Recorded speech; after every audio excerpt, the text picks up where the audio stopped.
In 2021, two scientists won the Nobel Prize in Medicine partly because of a chili pepper. That's not a metaphor. They used capsaicin, the compound that makes hot peppers burn, to identify the exact molecular gate in your nervous system where pain signals begin. The discovery eventually led to an FDA-approved pain treatment derived from the same plant compound, one that, in a head-to-head clinical trial, matched one of the most prescribed nerve pain drugs on the market. And here's what makes this strange. The same receptor those Nobel laureates map is also activated by peppermint, by cloves, by ginger, by garlic, by black pepper. Each of these plants has compounds that dock into the very same molecular structure confirmed in peer-reviewed studies, some published in Nature and PNAS. None of these are a cure.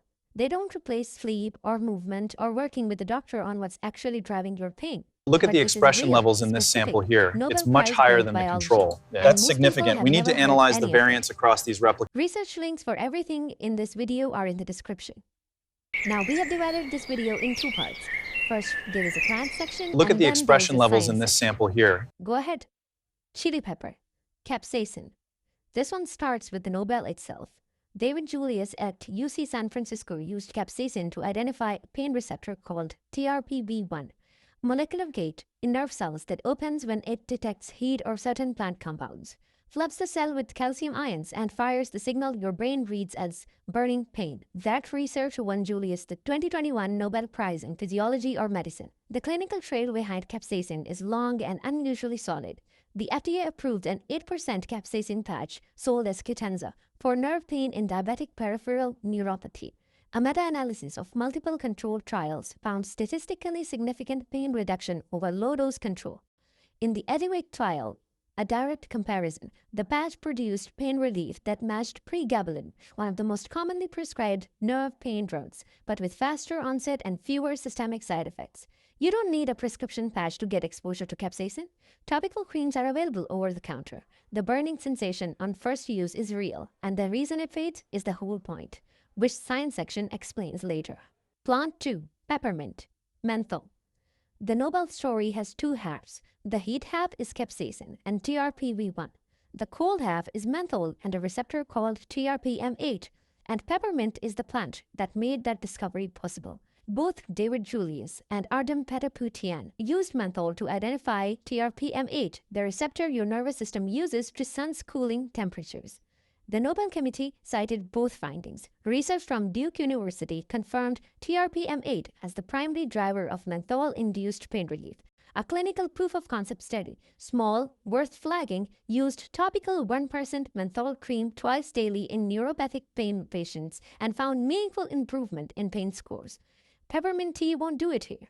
The relevant application is topical. Peppermint essential oil diluted in a carrier oil applied directly to a sore area. Plant 3. Cloves. Eugenol. Dentists have used clove oil on toothaches for centuries. We now know exactly why it works. Eugenol, the primary active compound in cloves, activates TRPV1 and TRPA1, two receptors in the same Nobel-mapped family, confirmed in trigeminal ganglion neurons, which are the nerve cells most involved in dental pain. A 2014 study in neuroscience confirmed the mechanism directly. The honest caveat? The evidence here is mechanistic. The receptor biology is well established. Human clinical trials on eugenol specifically for pain are thin. What exists is a clear, peer-reviewed explanation for centuries of observed dental use, and confirmation that it operates through the same system as capsaicin. Clove essential oil on a cotton ball applied to a sore tooth or gum is a traditional route. Ground cloves in cooking give regular, low-level exposure to the compound. Plant 4. Ginger. Gingerols and shogals. Ginger's active compounds, gingerols and shogals, are structurally close to capsaicin, close enough that they dock into the same receptor. A 2024 study in Phytomedicine found that 8 shogal reduced pain responses in animal models via TRPV1 and also hit multiple anti-inflammatory targets. COX2 and NF-kappa B signaling, the same pathways many common pain medications work on. The most telling part of that study, when TRPV1 was genetically deleted in the animal models, shogal's pain-reducing effect largely disappeared. That's strong mechanistic evidence that the receptor connection is real, not incidental. Human studies on ginger and pain exist, though the research is less specific about which compounds are responsible. Fresh ginger in food, ginger tea, and standardized supplements are all reasonable options. If you use supplements, look for products that list gingerol and shogol content rather than just ginger extract. Plant 5. Garlic. Allicin. Garlic's pain-related biology was confirmed in a 2005 study published in PNAS. The active compound allicin activates TRPA1, an ion channel in sensory neurons along the pain pathway.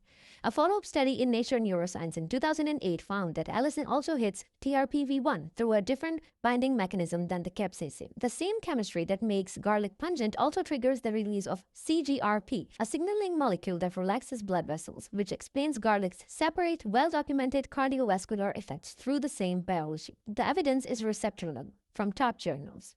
Human clinical trials on garlic specifically for pain are limited. Raw or lightly cooked garlic preserves allicin better than high heat. Crush or chop it and let it sit for a few minutes before cooking. That's when the enzyme reaction that produces allicin completes. Plant 6. Turmeric. Curcumin.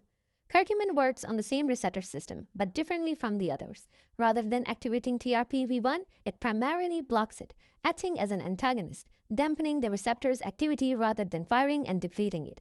A study in the Journal of Dental Research found curcumin produced anti-hyperalgesic effects in animal models through TRPV1 antagonism. A 2025 systematic review and meta-analysis in Frontiers in Immunology found curcumin reduced inflammatory markers and improved clinical outcomes in rheumatoid arthritis patients. The bioavailability problem with curcumin is real and worth saying plainly. Standard turmeric powder delivers very little curcumin to your bloodstream. You need a formulation designed for absorption or the black pepper workaround we are about to give you. Plant 7. Black pepper. Piperine. A 2005 study in the British Journal of Pharmacology used patch clamp electrophysiology, a precise gold standard technique for measuring ion channel activity, to confirm that piperine, the active compound in black pepper, is a genuine agonist of TRPV1.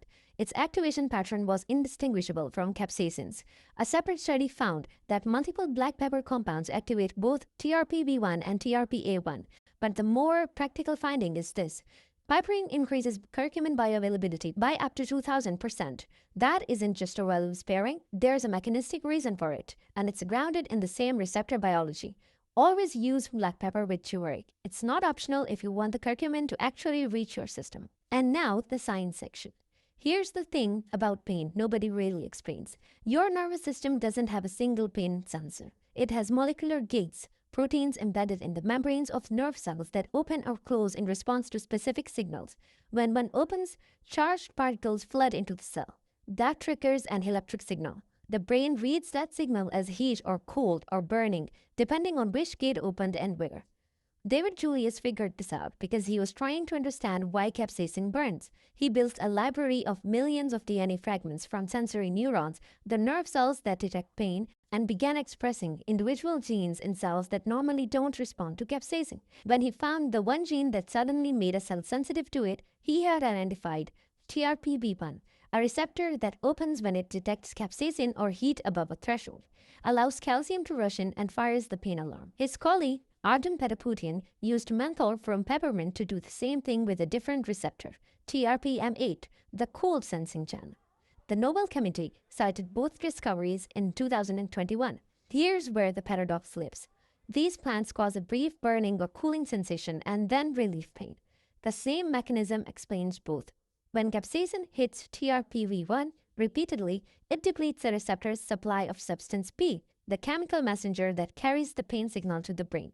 No substance P, no signal. The burning is the receptor firing. The relief is the receptor running empty. Ginger's shogols do the same thing through the same date, confirmed by genetic deletion studies where removing TRPV1 removed the analgesic effect. Eugenol from cloves hit TRPV1 and TRPA1.